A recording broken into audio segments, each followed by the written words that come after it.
Préface. Toutes les louanges appartiennent à Allah, qui a averti avant de punir et qui a enseigné aux exégètes les modalités de la discipline ainsi que du bon comportement. Que la paix et les bénédictions d'Allah soient sur le plus estimé des dirigeants et l'enseignant le plus honorable, Mohammed, paix sur lui. Il fut envoyé aux proches et aux lointains, à ses compagnons et ceux qui l'ont suivi. J'ai remarqué que les prêcheurs adeptes des contes ont délaissé les récits convenables, ceux qui font naître la crainte dans le cœur des gens, dans le but de les éloigner des mauvaises actions et qui les motivent à accomplir de bonnes œuvres. Ils ont plutôt opté pour des histoires fabriquées. De ce fait, la plupart de leurs narrations sont inventées. Et quand ce qu'ils rapportent est authentique, ils y ajoutent de faux éléments. La seule chose qui leur importe est de maintenir l'élégance de leur assemblée par tous les moyens possibles, tout en négligeant le but véritable de ces assemblées. Donc, voici ce qui se passe suite à cela. L'audience s'en va sans avoir été avertie contre les dangers des péchés, ni avoir eu le cœur touché ou attendri. Dans le meilleur des cas, le prêcheur de contes mentionne à son public que la miséricorde d'Allah englobe tout, sans toutefois lui rappeler également que le châtiment d'Allah est terrible. Les prédicateurs sont connus pour être les spécialistes dans les traitements de la maladie, des péchés. Leur expertise de la réparation des cœurs est célèbre. C'est pourquoi ils instillent l'espoir dans le cœur de celui qui désespère et la crainte d'Allah dans le cœur de l'insouciant qui agite à sa guise. C'est de cette manière qu'ils soignent les maux, en utilisant leur opposé comme remède. J'ai fini par me rendre compte que l'espoir excessif, l'absence de la crainte d'Allah et le fait de se bercer d'illusions sont des maladies qui ont contaminé les cœurs des gens. Le traitement de ces maladies ne passe donc que par la médecine de l'intimidation et de la dissuasion. En effet, lorsque le cœur demeure dans cet état rêveur, le traiter avec des doses de sérénité équivaudrait à utiliser sur une personne qui souffre d'hypothermie un médicament qui baisse la température du corps. C'est pour cette raison que j'ai collecté dans cet ouvrage des récits terrifiants, des avertissements contre les péchés, des narrations décrivant les châtiments et des histoires qui mettent le cœur dans un état inconfortable. Tout cela dans le but de rendre le confiant anxieux, d'attendrir les cœurs durs, de faire naître des larmes dans les yeux secs et de motiver le paresseux. Et c'est aussi auprès d'Allah que repose le succès absolu. Chapitre 1. La majorité des pécheurs compte sur la miséricorde d'Allah. Il faut que tu saches que la majorité des pécheurs et des transgresseurs se reposent sur la miséricorde, le pardon et la générosité d'Allah, tout en négligeant et en omettant son châtiment terrible. Ils sont parvenus à cette compréhension biaisée car ils ont cru à tort que la miséricorde d'Allah n'était que tendresse. Cette conclusion ne leur est apparue que parce qu'ils ont assimilé la miséricorde d'Allah à la miséricorde de la création.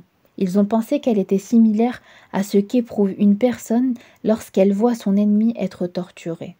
Elle éprouve de l'empathie pour lui et son cœur s'en trouve donc attendri.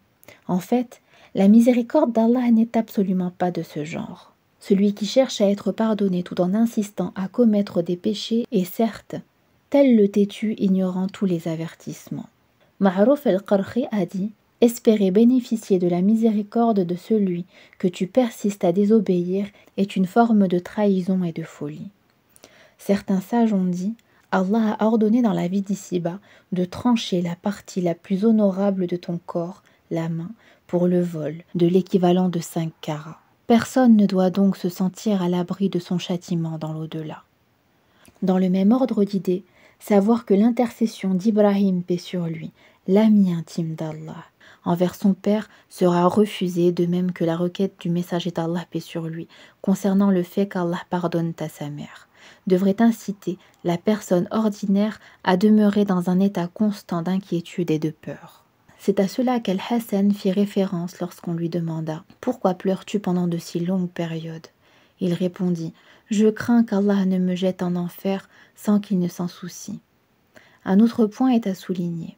Il concerne le fait qu'une personne peut être châtiée pour des péchés qu'elle minimise. Il est donc nécessaire de débuter par l'intimidation. Cela afin de l'éloigner des péchés, avant qu'ils ne soient commis. Ainsi, la personne pourra éviter le châtiment. Al-Mughira ibn Makhadis demanda à Al-Hassan: « Ô Abu Saïd, que devons-nous faire au sujet de certaines personnes que nous fréquentons et rendre notre cœur en état de crainte d'Allah et de son châtiment ?»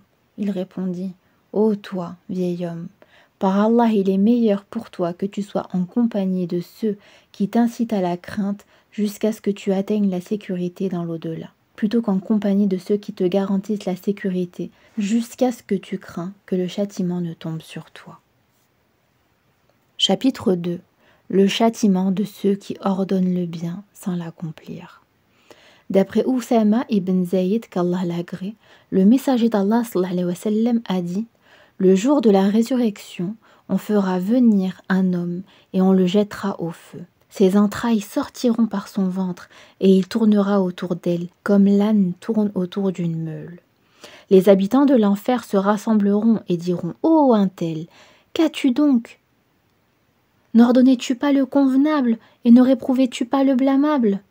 L'homme répondra: « En effet, j'ordonnais le convenable, mais moi-même je ne l'accomplissais pas, et je réprouvais le blâmable alors que moi-même je le commettais. » Abu Radi rapporte: le messager d'Allah, paix sur lui, passa par le cimetière d'El-Baqi et dit: « Ouf à toi, ouf à toi. » C'est une exclamation qui exprime le dédain. J'ai pensé qu'il me désignait par cette exclamation, mais il réfuta ma supposition et dit: « Ce n'est pas envers toi, mais il s'agit de la tombe d'un homme que j'avais envoyé collecter des aumônes auprès d'une famille, mais il garda le fruit de ces aumônes pour lui, et maintenant on lui a donné un fruit similaire à ce qu'il a injustement pris, mais plutôt fabriqué à partir du feu. » Chapitre 3. Les 3 choses qui suivent le mort.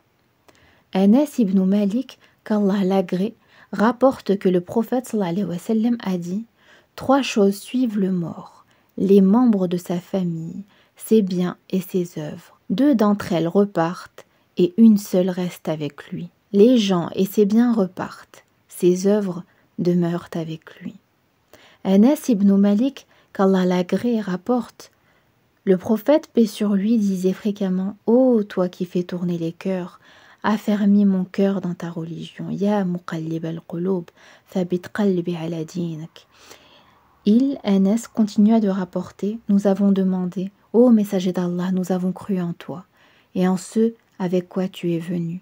As-tu encore peur pour nous ?» Le prophète, paix sur lui, répondit: « Oui, certes. Les cœurs sont entre 2 des doigts du tout miséricordieux, et il les fait tourner comme il veut. » Chapitre 4. Avertissement aux prédicateurs. Anas ibn Malik, qu'Allah l'agrée, rapporte que le prophète sallallahu alayhi wa sallam a dit: « La nuit durant laquelle j'ai fait mon voyage de la Mecque à Jérusalem, je suis passé par un groupe de gens dont les lèvres étaient en train d'être déchirées par des cisailles de feu. J'ai alors demandé: Qui sont-ils? Ils, les anges, ont répondu: Ils étaient prêcheurs dans la vie d'ici-bas, ordonnant aux gens d'accomplir de bonnes œuvres tout en délaissant eux-mêmes les bonnes actions, alors qu'ils récitaient le livre, le Coran. Ne raisonnent-ils donc pas? » Chapitre 5. Le châtiment des médisants. Anas ibn Malik, qu'Allah l'agrée, rapporte que le prophète, paix sur lui, a dit: « Quand mon Seigneur m'éleva aux cieux, je passais par un groupe de gens dont les ongles étaient en cuivre et qui se grattaient le visage et la poitrine. Je demandai: Qui sont-ils, ô Gabriel? Il me répondit: Ce sont ceux qui mangeaient la chair des gens, les médisants, et diffamaient l'honneur des autres. » Si cet extrait vous a plu, vous retrouverez en description le lien pour vous procurer le livre et terminer sa lecture. En attendant, prenez bien soin de vous. Et à très bientôt dans de nouvelles vidéos. Wassalamu alaikum wa rahmatullah.